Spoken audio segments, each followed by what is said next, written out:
예수님이 잡히시던 밤, 예수님의 제자들은 예수님을 버리고 도망쳤습니다. 그들은 분명 예수님을 사랑했습니다. 그러나 예수님을 사랑하는 그들의 마음이 그날 밤의 공포를 극복할 정도는 아니었습니다. 예수님이 잡혀가서 돌아가신 후 제자들은 한동안 숨어서 지냈습니다. 그런데 부활하신 예수님이 그렇게 숨어 지내던 제자들을 찾아오셨습니다. 뿐만 아니라 예수님은 이곳저곳에 흩어져 있던 제자들을 찾아다니며 만나주셨습니다. 그러나 예수님이 제자들을 만나주셨음에도 불구하고 제자들은 예수님을 죽였던 자들에 대한 공포를 극복하지 못했습니다. 그들과 함께 지내던 예수님이 승천하신 후 그들은 다락방에 모여 기도하고 있었습니다. 그리고 그들이 모여 기도하던 곳에 성령 하나님의 임재가 있은 후 삶을 대하는 그들의 태도가 바뀌었습니다. 그들은 더 이상 다락방에 숨어 있지 않았습니다. 그들은 예수님을 죽였고 그들을 죽이려고 하던 자들이 살던 세상 한가운데로 나왔습니다. 그리고 그들이 만난 부활하신 예수와 그 부활하신 예수가 전했던 복음을 사람들에게 전하기 시작했습니다. 그러나 예수님의 제자들은 오직 예루살렘에 머물며 유대인들에게만 복음을 전했습니다. 마지막으로 온 세상 끝까지 퍼져나가 복음을 전하는 예수님의 말씀은 제자들에게 의미 없는 것처럼 보였습니다. 왜냐하면 제자들이 이해하는 하나님은 이스라엘의 하나님이고 제자들이 이해하는 예수님은 오직 유대인만의 메시아였기 때문입니다. 그래서 그들은 정말 생명을 걸고 복음을 전했음에도 불구하고 오직 유대인에게만 제한된 복음을 전했습니다. 그러나 성령 하나님은 복음이 오직 유대인에게만 제한돼서 국한돼서 더 이상 먼 곳으로 온 세상으로 퍼져나가지 못하는 것을 그대로 내버려 두지 않았습니다. 예를 들자면 집사 빌립은 영문도 모른 채 성령 하나님의 인도하심에 이끌려 광야로 나갔습니다. 광야에 나간 집사 빌립은 그곳에서 이사야서를 읽고 있던 에디오피아의 네시를 만나게 됩니다. 당시 네시는 자신이 읽고 있던 그 이사야서의 내용을 바르게 이해하지 못하고 있었습니다. 그런데 집사 빌립은 에디오피아 네시에게 그 이사야서의 내용은 예수 그리스도에 관한 것이고 그 예수 그리스도에 관한 내용이 이미 이루어졌다고 하는 것을 알려주었습니다. 이 소식을 들은 네시는 기쁜 마음으로 복음을 받아들였고 집사 빌립에게 세례를 받았습니다. 세례를 받은 에디오피아 네시는 자기 고국으로 돌아갔습니다. 영문도 모른 채 광야로 끌려 나왔던 집사 빌립과 뜻도 모른 채 이사야를 읽고 있던 에디오피아의 네시가 성령 하나님의 인도하심으로 만난 후 복음이 유대인을 넘어 이방인에게로 퍼져나가게 된 것입니다. 성경에는 또 다른 예가 하나 더 있습니다. 하나님은 환상 중에 베드로에게 이방인 고넬료의 집에 가서 복음을 전하라고 명령하셨습니다. 그러나 베드로는 하나님의 명령을 받아들일 수 없었습니다. 왜냐하면 유대인은 이방인과 교류할 수 없기 때문입니다. 세 차례에 걸쳐 베드로에게 환상을 보여주신 하나님은 그 환상 중에 하나님이 깨끗하다 하신 것을 네가 더럽다 하지 말라는 말씀으로 베드로의 마지막 고집을 꺾으셨습니다. 결국 이 말씀을 들은 베드로는 원치 않은 마음이었으나 이방인 고넬료의 집에 갔습니다. 그리고 그것에서 예수 그리스도에 관한 복음을 이방인들에게 고넬료와 그 집 사람들에게 전했습니다. 그런데 놀라운 일이 벌어졌습니다. 그 집 사람들이 예수를 그리스도로 고백하며 세례를 받게 된 것입니다. 이 사건을 통해 베드로는 하나님은 사람을 외모, 국적이나 어떤 다른 것으로 따지는 분이 아니라 그 마음, 그 중심에 있는 것을 취하는 분이라고 하는 것을 배웠습니다. 빌립과 베드로가 이방인에게 복음을 전하고 그들에게 세례를 베품으로 예수 그리스도가 오직 유대인만의 그리스도가 아니라 온 세상의 그리스도이심을 깨닫게 되었습니다. 교회는 오직 유대인만을 위한 교회가 아니라 온 세상 사람을 위한 교회인 것입니다. 오늘 본문은 교회가 유대인만의 교회가 아닌 온 세상의 교회로 퍼져나가는 이방의 교회가 탄생하는 그 모습을 그리고 있습니다. 사도행전은 이렇게 말씀하고 있습니다. 그때에 스데반의 일로 일어난 환란으로 말미암아 흩어진 자들이 베니게와 구브로와 안디옥까지 이르러 유대인에게만 말씀을 전하되, 스데반 사건으로 인해서 예루살렘에서 그리스도인을 향한 박해가 심하게 일어났습니다. 당시 예루살렘에 있던 많은 그리스도인들이 이 박해를 피해서 예루살렘을 떠나 여러 지역으로 흩어지게 되었습니다. 이때 흩어진 교인 중에 몇몇이 멀리 떨어져 있던 안디옥까지 흘러온 것입니다. 성경은 안디옥까지 흘러들어온 이 그리스도인들의 삶을 이렇게 표현하고 있습니다. 그 중에 구브로와 구레네 사람 몇이 안디옥에 이르러 헬라인에게도 말하여 주 예수를 전파하니 주의 손이 그들과 함께 하심에 수많은 사람이 믿고 주께 돌아오더라. 유대인인 그들은 처음에는 오직 유대인에게만 복음을 전하고자 했을 것입니다.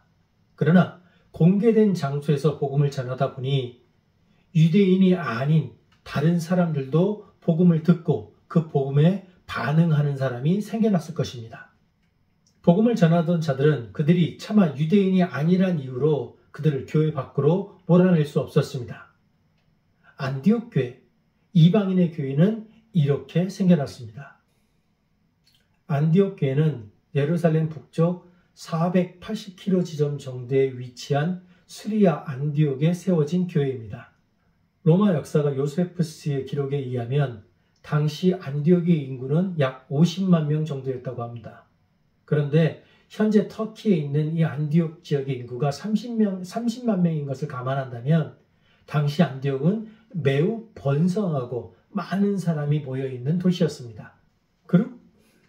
그렇게 크고 중요한 도시에 이방인을 중심으로 한 교회가 탄생한 것입니다.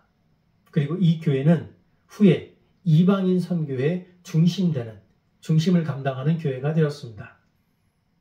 최초의 이방인 중심이었던 안디옥 교회는 나중에 바울을 파송하는 교회로 성장하게 됩니다. 더욱 놀라운 것은 당시 안디옥에 거주하던 사람들이 자기들과는 전혀 다른 삶의 형태를 가진 이 교인들을 바라보며 그리스도인이라고 불렀다고 하는 것입니다. 이게 실제로 얼마나 중요한 일인지 우리는 잘 실감하지 못합니다. 이 사건이 얼마나 심각하고 중요한 사건인지를 이해하려면 베드로의 사건을 한번 살펴보아야 합니다. 베드로는 성령 하나님의 인도하심에 이끌려 고넬료의 집에 갔습니다. 그리고 원하지 않는 마음으로 복음을 전했으나 그곳에서 일어나는 하나님의 역사를 직접 목격했습니다. 그렇다면 그 다음에 베드로는 당연히 유대인이 아닌 이방인에게도 복음을 전하기 위해 노력했어야 합니다. 그런데 놀라운 것은 고넬료 집에서의 사건을 경험한 베드로가 그 후에도 여전히 예루살렘에 머물며 오직 유대인에게만 복음을 전했다고 하는 것입니다. 성령 하나님의 역사가 고넬료의 집에 임하는 것을 경험한 후에도 세상을 바라보는 베드로의 세계관은 전혀 변하지 않았던 것입니다. 베드로뿐만이 아니라 당시 성령 하나님이 임하실 때 다락방에 있던 모든 제자들은 예수님께서 그들에게 하셨던 말씀, 너희들이 성령을 받으면 온 세상 땅끝까지 이르러 복음을 전하게 될 것이다 라고 하는 명령을 기억하고 있었을 것입니다. 그러나 성령 하나님이 임하셔도 부활하신 예수님을 만나도 그들의 세계관은 전혀 변하지 않았습니다. 아니 어쩌면 그들의 세계관 안에서 땅끝은 예루살렘이었을 것입니다. 그들은 오로지 예루살렘이 세상의 모든 것이라고 믿고 그곳에 매달려 그들의 인생을 살았습니다. 그러나 하나님의 복음은 예루살렘에만 갇혀 있을 수 없습니다. 그래서 하나님은 환난을 통해 예루살렘에 갇혀 있던 복음이 온 세상을 향해 뻗어나가게 만들었습니다. 어쩌면 우리 마음속으로 이런 생각할 수 있습니다. 야, 어떻게 베드로와 제자들은 저렇게까지 마음이 굳게 닫혀 있었을까? 하나님의 역사가 저 정도 일어났으면 사람이 변해야 되는 거 아닌가? 그런데 우리가 잠시 생각을 해봐야 합니다. 비록 예루살렘에 갇혀서 그곳에만 머물며 유대인에게만 복음을 전했던 베드로지만 사도행전 15장을 가면 예루살렘 공의회에 가서 이방인들에게 복음을 전하는 것이 하나님의 뜻임을 당당하게 선언한 사람이 바로 베드로이기 때문입니다. 바울을 통해 복음이 이방인에게로 전해지는 것을 당시 그리스도인들이 반대할 때 당당하게 하나님의 역사를 증언함으로 이방인에게 복음이 전해질 수 있는 통로를 만들어준 것이 바로 베드로입니다. 우리가 보기에 베드로는 하나님의 뜻을 이해하지도 못하고 하나님의 뜻을 바르게 따르지도 않는 그런 답답한 사람입니다. 그러나 하나님은 그런 베드로를 꾸짖지 않으십니다. 하나님은 하나님의 뜻을 바로 알지도 못하고 이해하지도 못하고 따르지도 않는 베드로를 그의 있는 모습 그대로 예루살렘에서 사용하셨습니다.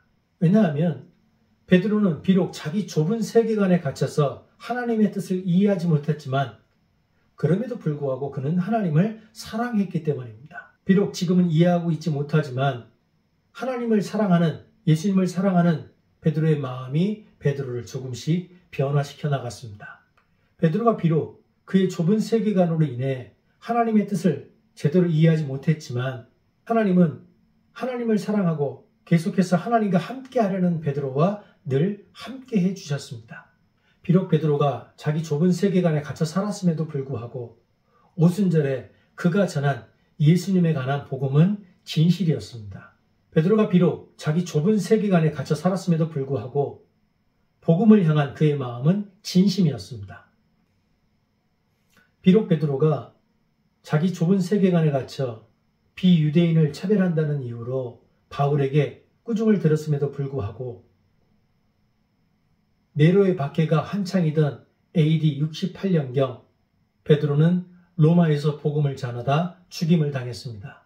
전승에 의하면 베드로는 자신은 예수님과 같은 방식으로 죽을 수 없으니 나는 십자가에 거꾸로 매어달라 라고 요청하여 그는 십자가에 거꾸로 달려 죽임을 당했습니다. 우리의 믿음이 비록 지금은 베드로와 같을 수 있습니다. 우리의 믿음이 비록 지금은 예루살렘에서 오직 유대인에게만 복음을 전하던 그 제자들과 같이 형편없이 작을 수 있습니다. 그러나 우리와 함께 하시는 하나님을 믿고 꺾이지 않는 마음으로 살아가다 보면 우리도 어느새 하나님을 사랑하는 자의 삶을 살고 있는 우리의 모습을 발견하게 될 것입니다.